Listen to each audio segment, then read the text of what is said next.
क्यों न खाती है खाना पानी न खा देता हमका गुटका ज्यादा, क्यों न खाती है खाना पानी न खा देता हमका गुटका ज्यादा। एक ही बात के पगली रंट लगैले भी हमके जाए कि सुहा मरदा। जिया पर चढ़ के उड़ावेगा राजा, हमारा तो चाही कोई रान मारा दा।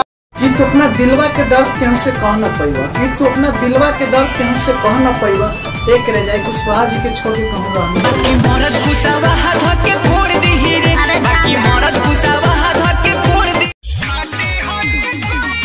घमंड दौलत किनारे कुशवाहा जी के ठाट के बाकी घमंड दौलत किनारे कुशवाहा जी के ठाट के बाद जौन सरवा खिलाफ होगा तो रेलवे करब बात यहाँ औकात के बाद बुझले। बोली जे बोली तो चल जाई गोली, ले बो कर जान जी, काट ले बगाल भले होई बाबा, खाती हई कोई राम जी। बदमाश तू गुंडा हम सीधा तो बानी भाई, कि तू गुंडा तू बदमाश हम तो सीधा बानी भाई। कबो अजुरा के देखिए फेल के पहलवान न कर देली तो असली कोई रान के हुआ चल बना के हुआ गोरी होई कोई रान हम खाती ना, के हुआ चल बना के हुआ गोरी होई कुशवाहा जी खाती। गेहूं के 6 बुद्धि गेहूं के 12, गेहूं के 6 बुद्धि गेहूं के 12। सुंदर रंडी वाला कुशवाहा जी के एके बुद्धि जोन हौसी हो जाता पक्कर होगा घर में गोली मार। एक बीमारी है कुशवाहा, गोली के नीचे छेद हो जाए।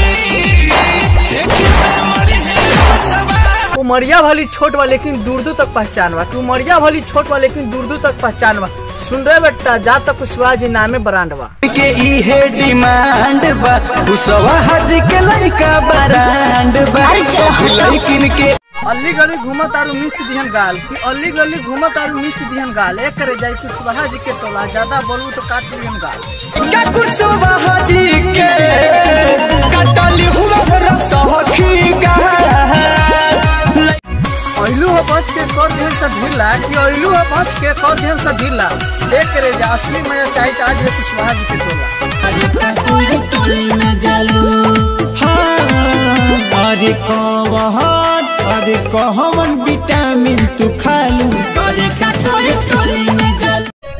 सुन रे बेटा ज्यादा बोलबे तारे ला जाइबे, कि सुन रे बेटा ज्यादा बोलबे तारे ला जाइबे। तार बही न कि घूर घूर के देखता है कुशवाहा जी के मान लियो।